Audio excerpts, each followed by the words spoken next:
Solo levelling के पिछले episode में हमने देखा कि कैसे जिनवू ने डोंगसुक और उसके साथियों से धोखा खाने के बाद डंजन के बॉस का सामना किया और उसे हरा दिया था। साथ ही जब जिनवू के सामने डोंगसुक और उसके साथी आए तो सिस्टम ने डोंगसुक और उसके साथियों को मारने का मिशन दिया था और जिनवू ने उन सभी को मारकर खत्म कर दिया था, जिसके बाद जिनवू जिन्हों के साथ डंजन से बाहर आ गया था। अब इस एपिसोड की शुरुआत में हम हंटर एसोसिएशन के उसी मेंबर जिनचुल को देखते हैं। उसके पास एक आदमी आता है और बताता है कि पास ही के एक पोर्टल में 6 हंटर मारे गए और 2 नीची रैंक के हंटर ही जिंदा बच पाए हैं। लेकिन अजीब बात तो यह है कि उन दोनों ने ऊंची रैंक के मॉन्स्टर को भी मार दिया।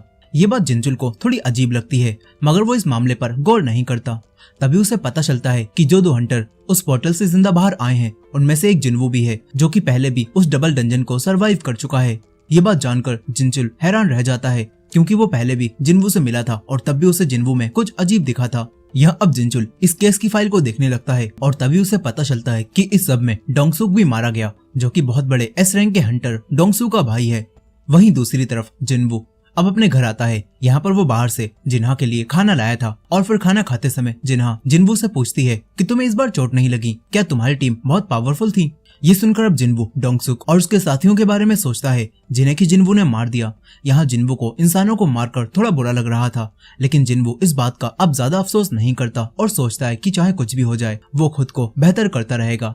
यह अब जिनवू ड्रिंक भी करता है, लेकिन तभी जिनवू को नोटिफिकेशंस मिलती हैं और उसे पता चलता है कि ड्रिंक उसके शरीर के लिए हानिकारक है और इसी वजह से सिस्टम उसे रिकवर कर रहा है, जिससे अब जिनवू को कोई भी नशा नहीं होता। ये जानकर जिनवू काफी सारी ड्रिंक पी लेता है और इस सब से उसे कुछ भी नहीं होता। ये देखकर जिनवू समझ जाता है कि पावर बढ़ने की वजह से उस पर अब ड्रिंक का कोई असर नहीं होगा। अब इसके बाद जब जिनवू सो रहा था तो तभी उसके पास जिन्हा आती है और बताती है कि तुम्हारे लिए किसी जिन्हो नाम के हंटर की कॉल आई है। इसके बाद जिनवू जिन्हो से मिलने जाता है और जिनवू जिन्हो को थैंक्स भी बोलता है, क्योंकि जिन्हो ने किसी को भी नहीं बताया कि उस डंजन में जिनवू ने ही डोंगसुक और उसके साथियों को मारा था। अब यहाँ पर जिन्हो जिनवू से उसके साथ एक टीम बनाने के लिए बोलता है, लेकिन जिनवू जिन्हो की टीम में शामिल होने से मना कर देता है। जिनवू से कहता है कि मुझे बस अब 19 रेड और पूरी करनी है ताकि मैं एक गिल्ड मास्टर बन जाऊं।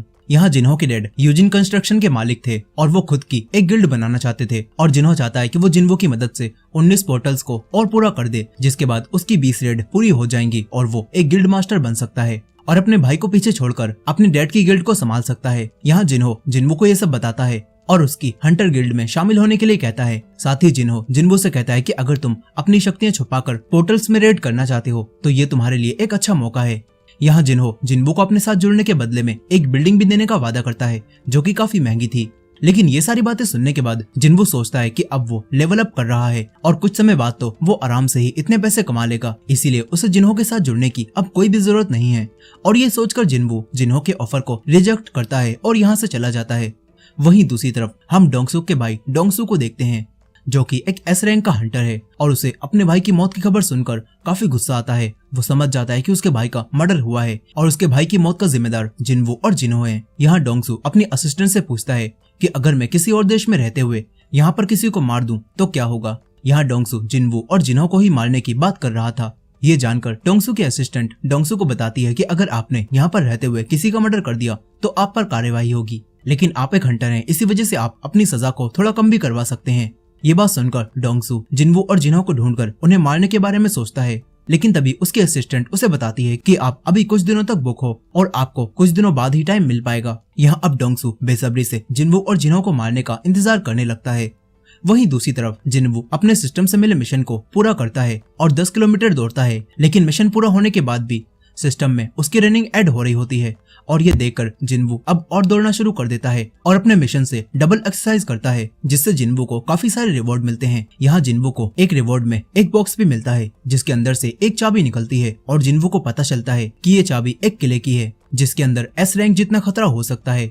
साथ ही जिनवू को पता चलता है कि इस मॉन्स्टर के किले में उसे एलेक्सर ऑफ लाइफ भी मिल सकता है, जो कि एक ऐसा लिक्विड है जो हर एक बीमारी को ठीक कर सकता है। ये जानकर जिनवू सोचता है कि अगर वो एलेक्सर ऑफ लाइफ को हासिल कर ले तो वो अपनी माँ की इटर्नल स्लीप बीमारी को भी ठीक कर सकता है, जिसके बाद उसकी माँ जाग जाएंगी। लेकिन साथ ही जिनवू को उस किले में जाने से डर भी लग रहा होता है। वो सोचता है कि अगर ये एस रैंक जितना खतरनाक है तो कहीं वो भी उन्हीं एस रैंक हंटर की तरह ना हार जाए जो कि जेजू आइलैंड पर हारे थे। यहाँ हमें पता चलता है कि जब कई साल पहले जेजू आइलैंड पर रेड हुई थी तो वहाँ पर सारे एस रैंक के हंटर हार गए थे, मगर यहाँ जिनवू अब हिम्मत करता है और एलेक्सर ऑफ लाइफ को पाने के लिए वो उसी चाबी से एक गेट खोलता है और अंदर आ जाता है। यहाँ पर चारों तरफ आग लगी होती है। ये देखकर जिन्वू सोचता है कि अगर वो यहाँ पर मौजूद मॉन्स्टर से हारने लगेगा तो वो पिछली डंजन में मिले हुए उसी स्टोन की मदद से यहाँ से बाहर चला जाएगा। जिन्वू ये सोच ही रहा था कि तभी उसके सामने एक 3 सरों वाला बड़ा सा मॉन्स्टर आ जाता है जो देखने में काफी ज्यादा खतरनाक था। लेकिन जिन्वू इस मॉन्स्टर से नहीं डरता और इस पर हमला करने लगता है। मगर जिन्वू के हमलों से मॉन्स्टर पर कोई भी असर नहीं होता और तभी वो मॉन्स्टर भी जिन्वू पर लगातार हमला करता है, जिससे जिन्वू की हेल्थ अब कम होने लगती है। मगर जिन्वू भी हार नहीं मानता और वो मॉन्स्टर की आंख पर हमला करता है। मगर इस सब से भी उस मॉन्स्टर पर कुछ भी असर नहीं होता और अब मॉन्स्टर को गुस्सा आ जाता है और वो जिन्वू पर और ज्यादा हमला करने लगता है, जिससे अब जिन्वू को और ज्यादा चोट लगती है और जिन्वू की हेल्थ काफी कम हो जाती है। यहाँ जिन्वू अब उसी टेलीपोर्टेशन स्टोन की मदद से यहाँ से बाहर निकलने की कोशिश करता है। मगर तभी मॉन्स्टर के हमले से वो स्टोन जिन्वू के हाथ से छूट जाता है और दूर गिर जाता है। ये देखकर जिन्वू मॉन्स्टर से बचता है। तभी जिन्वू अपने सिस्टम का स्टोर देखता है और वहाँ से एक लिक्विड खरीद के अपनी एनर्जी को भी और बढ़ा लेता है। इसके बाद जिन्वू को वही वेनम ग्लैंड याद आता है जो कि उसे सिस्टम की सबसे पहली डंजन से मिला था। लेकिन ये जहर काफी खतरनाक होता है। मगर जिन्वू को याद होता है कि ये सिस्टम जहरीली चीजों से उसे बचाता है और इसी वजह से अब जिन्वू इस वेनम ग्लैंड को पी लेता है और इसे पीने के बाद सिस्टम अलर्ट हो जाता है और वो जिन्वू को ठीक कर देता है। यहाँ अब जिन्वू ठीक होने के बाद दोबारा से मॉन्स्टर पर हमला करता है और जिन्वू इस मॉन्स्टर के 2 सरों को खत्म कर देता है। मगर इस सब में जिन्वू को भी काफी ज्यादा चोट लग जाती है। लेकिन जिन्वू फिर भी हार नहीं मानता और वो लगातार बचे हुए मॉन्स्टर की आंख पर हमला करता जाता है और फिर आखिरकार जिन्वू उस मॉन्स्टर को भी हरा देता है। और ऐसा करते ही जिन्वू का लेवल अप होने लगता है और साथ ही जिन्वू की चोट भी ठीक हो जाती है। यहाँ जिन्वू को अब एलेक्सर ऑफ लाइफ बनाने का फॉर्मूला भी मिलता है, जिससे उसे पता चलता है